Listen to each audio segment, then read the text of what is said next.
যিনি এই সমস্যায় ভুগছেন তিনি আপনাদের কাছে আসার পর এটার চিকিৎসা কি হয় এক, আর দ্বিতীয়ত মানে এটাকে বেয়ার করাও হয়তো অত সোজা নয় রোগীর পক্ষে।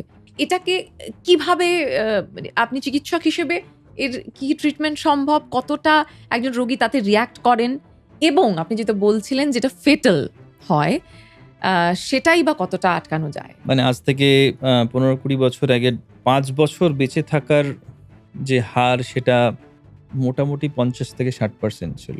আচ্ছা। সেখানে 10 বছরের বেশি লনজিভিটি লাইফ এক্সপেক্টেন্সি দেখা গেছে এখন, যেটা 50-60 ভাগ ছিল সেটা দাঁড়িয়ে এখন 95 এ দাঁড়িয়েছে। ওকে। যত আর্লি ডায়াগনোসিস করা যাবে, কারণ এখনকার দিনে ভীষণ ভালো ভালো ট্রিটমেন্ট অপশন চলে এসছে।